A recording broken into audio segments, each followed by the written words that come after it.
Hello friends, welcome to Edista classes. आज हम बात करने जा रहे हैं आधुनिक इतिहास के बारे में। जैसा कि आपको पता होगा, हमारे यहाँ मॉडर्न हिस्ट्री की टेस्ट सीरीज चल रही है और आज उस टेस्ट सीरीज का ये छठा पार्ट है। कौन सा? ये छठा पार्ट है। इससे पहले 5 वीडियोस के अपलोड हो चुके हैं। अगर आपने अभी तक उन 5 वीडियो को नहीं देखा है तो नीचे डिस्क्रिप्शन में उसका लिंक है, आप उस लिंक पे जाके हमारा वो 5 वीडियो दे सकते हैं। वो 5 वीडियो आपके एग्जाम के पॉइंट ऑफ व्यू से मोस्ट इंपॉर्टेंट है। अगर आपको किसी भी वीडियो की पीडीएफ फाइल चाहिए तो नीचे डिस्क्रिप्शन में हमारे टेलीग्राम ग्रुप का लिंक दिया हुआ है, आप उस लिंक पर क्लिक करके हमारा टेलीग्राम ग्रुप ज्वाइन कर सकते हैं और वहाँ पे आपको सारे वीडियोस की पीडीएफ एक साथ एक ही प्लेटफॉर्म पर अवेलेबल मिल जाएगी। अगर आपको हमारी ये वीडियो पसंद आए तो वीडियो को लाइक कीजिए, हमारे channel AD Star Class subscribe कीजिए और आपके पास जितने भी एजुकेशनल ग्रुप हैं आप उस ग्रुप में हमारे वीडियो को शेयर भी कर सकते हैं। आइए बढ़ते हैं आज के अपने क्वेश्चन तरफ। हमारा पहला क्वेश्चन है मॉडर्न हिस्ट्री का, किस अंग्रेज लॉर्ड को भारत में रेलवे का जनक कहा जाता है? देखिए, मैं आपको हर एक क्वेश्चन के पीछे 2 सेकंड का टाइम दूंगा। कितने? 2 सेकंड का टाइम दूंगा। अगर आपको किसी भी क्वेश्चन का आंसर पता हो तो आप उसका आंसर नीचे कमेंट बॉक्स में तुरंत लिखा कीजिए। तो हमारा पहला क्वेश्चन क्या था? हमारा पहला क्वेश्चन है, किस अंग्रेज लॉर्ड को भारत में रेलवे का जनक कहा जाता है? इस क्वेश्चन का ऑप्शन बी सही है, लॉर्ड डलहौजी। लॉर्ड डलहौजी को भारत में रेलवे का जनक कहा जाता है। अब ऐसा क्यों कहा जाता है इसके बारे में आपको मैं बताता हूँ। तो इन्होंने यानी लॉर्ड डलहौजी के समय काल में भारत में पहली बार 16 अप्रैल 1853 में, कब? 16 अप्रैल 1853 में बम्बई से लेकर थाने के बीच में, जो कि 34 किलोमीटर की दूरी है, यहाँ पे प्रथम रेल चलाई गई थी। कहाँ से कहाँ तक? बम्बई से लेकर थाने के बीच में। और इसी वजह से लॉर्ड डलहौजी के समयकाल को हम भारत में रेलवे का समयकाल कहते हैं। इसके अलावा डलहौजी ने एक व्यापक सिद्धांत, कौन सा? एक व्यापक सिद्धांत भी इसने लागू किया था। इसकी वजह से भी ये काफ़ी ज़्यादा फेमस रहा था। आगे बढ़ते हैं। अगला हमारा क्वेश्चन है, पानीपत का तृतीय युद्ध मराठा और किस शासक के बीच लड़ा गया था? पानीपत का तृतीय युद्ध, देखिए मैं आपको 2 सेकंड का टाइम दे रहा हूँ। पानीपत का तृतीय युद्ध अहमद शाह अब्दाली और मराठाओं के बीच में लड़ा गया था। यानी इस क्वेश्चन का ऑप्शन डी सही है, अहमद शाह अब्दाली। अहमद शाह अब्दाली इस युद्ध में इसने विजय हासिल प्राप्त की थी और मराठाओं को हार मिली थी। क्या? मराठाई यानी मराठी जो थे वो इसमें हार गए थे। और मराठी जो होते हैं यानी उस समय के जो मराठी थे वो प्रॉपरली महाराष्ट्र के थे। कितने? कहाँ के? महाराष्ट्र के थे। और पानीपत का जो तृतीय युद्ध हुआ था ये 1761 में हुआ था। कब? 1761 में, आपको याद रखना है। आगे बढ़ते हैं। अगला हमारा क्वेश्चन है, किस चार्टर अधिनियम के अनुसार मिशनरीज भारत में जाकर ईसाई धर्म का प्रचार कर सकते थे? इस क्वेश्चन का ऑप्शन सी सही है, 1833। 1813 का जो चार्टर एक्ट आया था उस चार्टर अधिनियम के तहत मिशनरीज, जो कि अंग्रेजी, आप अब सबसे पहले आपके दिमाग में आएगा मिशनरीज होते कौन है?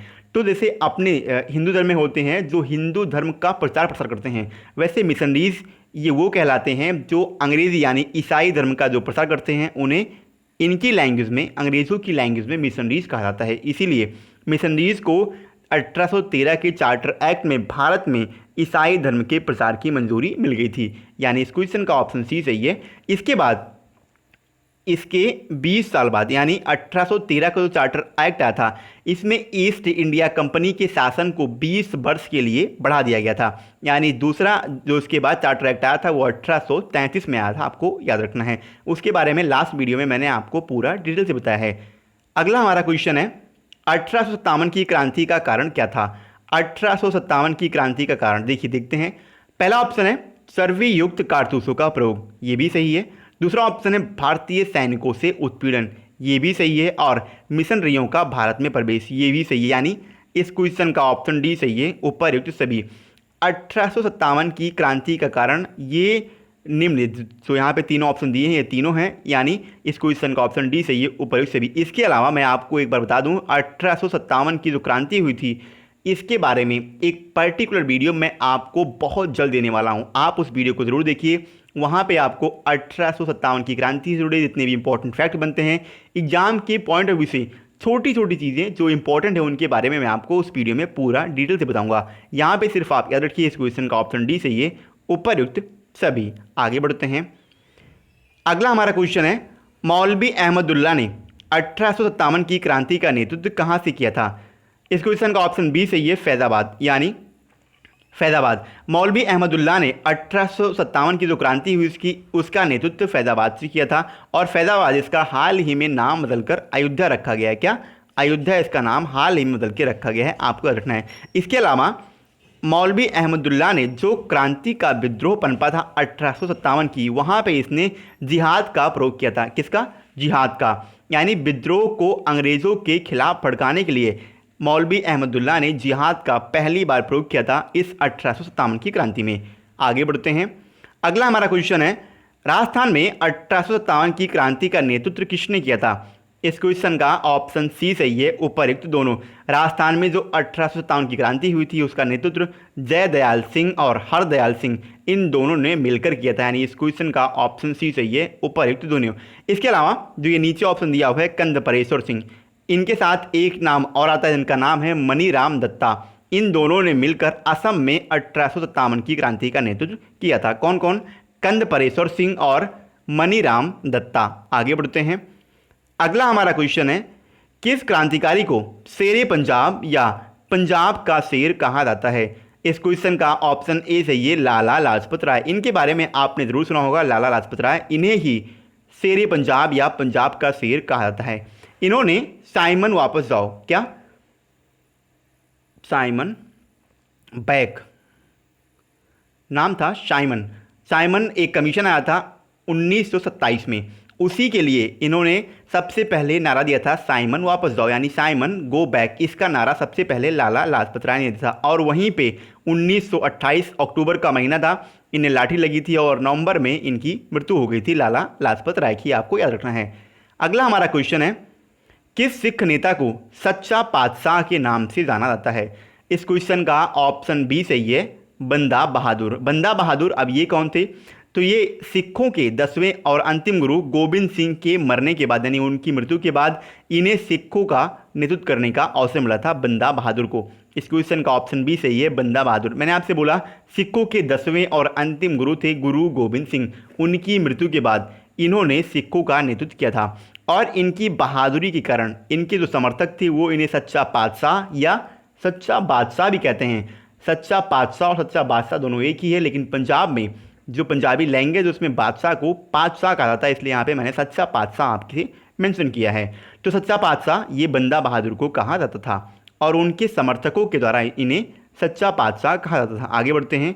अगला हमारा क्वेश्चन है, ऐसे पहले यूरोपीय कौन थे जिन्होंने भारत तक सीधे समुद्री मार्ग की खोज की थी? इस क्वेश्चन का ऑप्शन सी सही है, पुर्तगाली। पुर्तगाली पहले ऐसे यूरोपीय थे जो ऐसे नीचे से, यानी अफ्रीका से घूमते घूमते ऐसे ऐसे फिर अरब सागर से होते हुए फिर जो इंडिया यहाँ पे है, यहाँ पे देखिए, यहाँ पे कालीकट एक पड़ता है केरल में और यहीं पे सबसे पहले ये आए थे। यहाँ केरल पड़ता है कालीकट। कालीकट एक भारत का और केरल का एक प्रसिद्ध बंदरगाह है, उसी बंदरगाह पे सबसे पहले ये पुर्तगाली आए थे। आगे बढ़ते हैं। अगला हमारा क्वेश्चन है, वास्को डिगामा दूसरी बार भारत कब आया था? आपने ये सुना होगा बचपन में कि वास्को डिगामा पहली बार भारत आया था और वो 1498 को आया था। इसके अलावा आपने ये भी सुना होगा कि वास्को डिगामा ने भारत की खोज की थी और 1498 यानी 1498 में पहली बार ये भारत आया था। लेकिन इस क्वेश्चन का ऑप्शन डी सही है, 1501। इसके बारे में शायद आप नहीं जानते होंगे।